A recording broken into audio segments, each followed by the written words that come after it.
શ્રીમદ ભગવદ્ ગીતા અધ્યાય બીજો સાંખ્ય યોગ. સંજયે કહ્યું, કરુણાથી વિહવળ થયેલા શોકયુક્ત મનવાળા અશ્રુપૂર્ણ નેત્રોવાળા અર્જુનને જોઈને શ્રી કૃષ્ણ નીચે મુજબના વચનો બોલ્યા. પૂર્ણ પુરુષોત્તમ પરમેશ્વરે કહ્યું, મારા પ્રિય અર્જુન, આ સંકટના સમયે આવી ભ્રાંતિ તારા પર કેવી રીતે હાવી થઈ ગઈ? સામાન્ય વ્યક્તિ માટે આ જરા પણ ઉચિત નથી. તે ઉચ્ચ લોક તરફ નહીં પરંતુ અપયશ તરફ દોરી જાય છે. હે પાર્થ, આ નપુસકતા તને શોભા દેતી નથી.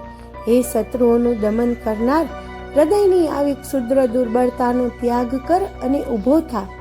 અર્જુને કહ્યું, હે મધુસૂદન, હે અરિહંતા, હું યુદ્ધમાં ભીષ્મ તથા દ્રોણાચાર્ય સમાન મારા પૂજનીય મહાપુરુષો પર બાણોથી કેવી રીતે પ્રહાર કરીશ? આવા આદરણીય મહાપુરુષો કે જેઓ મારા ગુરુજનો છે, તેઓને હણીને જીવન માણવા કરતા ભિક્ષા માંગીને આ જગતમાં જીવન નિર્વાહ કરવો અધિક શ્રેયકર છે. જો અમે તેમનો સંહાર કરીશું તો જે ઐશ્વર્ય તથા સુખો અમે ભોગવીશું તે રક્ત રંજિત હશે. અમે તો એ પણ જાણતા નથી કે આ યુદ્ધનું કયું પરિણામ અમારા માટે શ્રેયકર છે. તેમને જીતવા કે તેમના દ્વારા જીતાઈ જવું. તેઓની હત્યા કરીને અમને જીવવાની ઈચ્છા પણ નહીં થાય. છતાં તેઓએ ધૃતરાષ્ટ્રના પુત્રોનો પક્ષ લીધો છે અને હવે રણક્ષેત્રમાં અમારી સામે ઊભા છે. હું કિંગ કર્તવ્ય વિમૂઢ થઈ ગયો છું, તેમજ ચિંતા અને કાયરતાથી ગ્રસ્ત થઈ ગયો છું. હું આપનો શિષ્ય છું, તેમજ આપને શરણાગત છું. કૃપા કરીને નિશ્ચિતપણે ઉપદેશ આપો કે મારા માટે શું શ્રેષ્ઠ છે. મારી ઇન્દ્રિયોને સૂકવી નાખનાર આ શોકને દૂર કરી શકે એવું કોઈ સાધન મને દેખાતું નથી. જો હું આ પૃથ્વી ઉપર સમૃદ્ધ અને શત્રુ રહિત રાજ્ય જીતીને અથવા તો સ્વર્ગીય દેવતાઓ સમાન ઐશ્વર્યયુક્ત સાર્વભૌમ સત્તા પ્રાપ્ત કરી લઉં તો પણ હું આ શોક દૂર કરવામાં અસમર્થ રહીશ. સંજયે કહ્યું. આ પ્રમાણે બોલ્યા પછી શત્રુઓનું દમન કરનાર ગુડાકેશે ઋષિકેશને સંબોધીને કહ્યું, હે ગોવિંદ, હું લડીશ નહીં, અને મૌન થઈ ગયો. હે ધૃતરાષ્ટ્ર, તે પછી બંને સૈન્યોની મધ્યે ભગવાન શ્રી કૃષ્ણે શોકમગ્ન અર્જુનને સ્મિતપૂર્વક આ પ્રમાણે વચનો કહ્યા. પૂર્ણ પુરુષોત્તમ ભગવાન બોલ્યા, તું વિદ્વતા ભરી વાતો કરે છે, પરંતુ જેનો શોક કરવા જેવો નથી તેના માટે તું શોક કરી રહ્યો છે. જેઓ જ્ઞાની હોય છે તેઓ જીવિત કે મૃત માટે શોક કરતા નથી.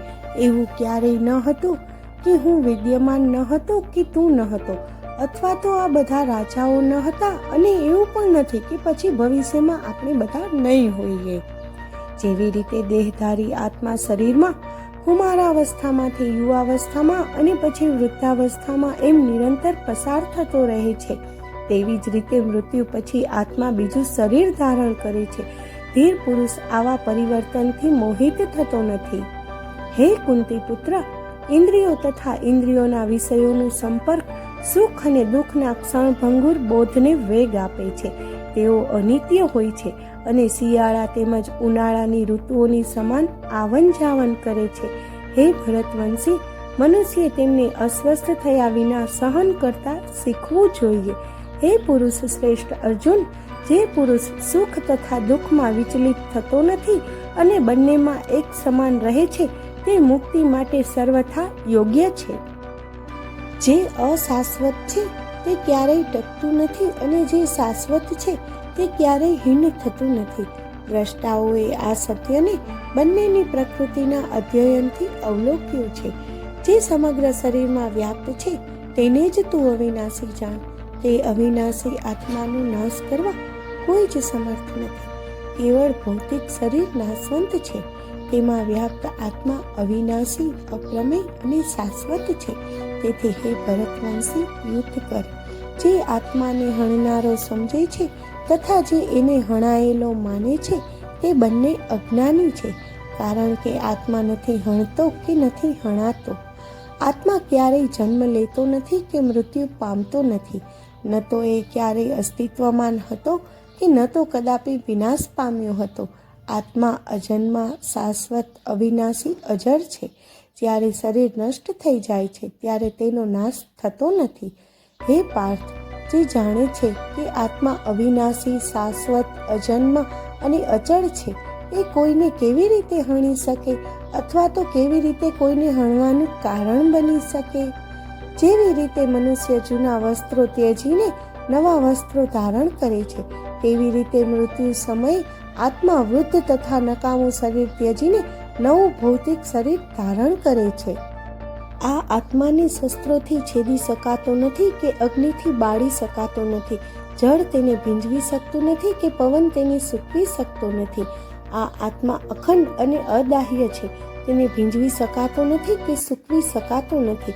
તે ચિરસ્થાયી, સર્વવ્યાપક, અટલ, અચળ અને સનાતન છે.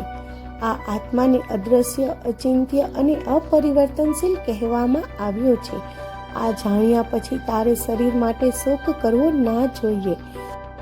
જો આમ છતાં તું એમ વિચારતો હોય કે આત્મા સદા જન્મે છે અને સદા માટે મૃત્યુ પામે છે, તો પણ તારે શોક કરવાનું કોઈ કારણ નથી.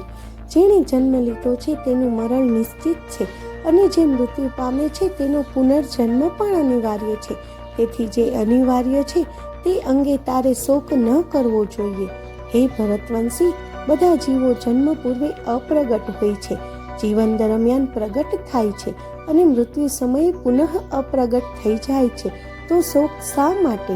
કેટલાક લોકો આત્માને આશ્ચર્ય તરીકે જુએ છે, કેટલાક તેનું આશ્ચર્ય તરીકે વર્ણન કરે છે અને કેટલાક તેના વિશે આશ્ચર્ય તરીકે સાંભળે છે, જ્યારે બીજા તેના વિશે સાંભળ્યા પછી પણ તેને લેશ માત્ર સમજી શકતા નથી. હે અર્જુન, શરીરમાં નિવાસ કરનારો આત્મા શાશ્વત અને અવિનાશી છે.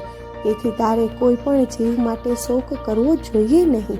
તદુપરાંત ક્ષત્રિય તરીકે તારા વિશિષ્ટ ધર્મને ધ્યાનમાં રાખીને તારે વિચલિત થવું જોઈએ નહીં. ખરેખર તો ક્ષત્રિય માટે ધર્મની રક્ષાના પ્રયોજન અર્થે યુદ્ધ કરવાથી વિશેષ ઉચિત ઉદ્યમ કોઈ નથી. હે પાર્થ, એ યોદ્ધાઓ ધન્ય છે જેમને ધર્મની રક્ષા માટેના આવા અવસરો અનાયાસે પ્રાપ્ત થાય છે, જે તેમના માટે સ્વર્ગલોકના પ્રવેશ દ્વારો ઉઘાડી આપે છે.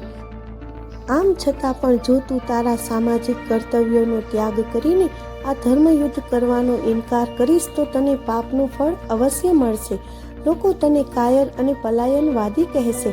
સન્માનપાત્ર વ્યક્તિ માટે અપકીર્તિ મૃત્યુથી પણ વધારે ખરાબ છે. જે મહાન સેનાપતિઓ તારા માટે સન્માનીય અભિપ્રાય ધરાવે છે, તેઓ માની લેશે કે ભયને કારણે તું રણક્ષેત્રમાંથી ભાગી છૂટ્યો છે અને એ રીતે તું એમનો તારા પ્રત્યેનો આદર ગુમાવી દઈશ. તારા શત્રુઓ કટુ વચનોથી તારી અપકીર્તિ કરશે, અપમાનિત કરશે અને તારા સામર્થ્યની નિંદા કરશે. અરે, આનાથી વધારે દુઃખદાયી બીજું શું હોઈ શકે? જય શ્રી કૃષ્ણ.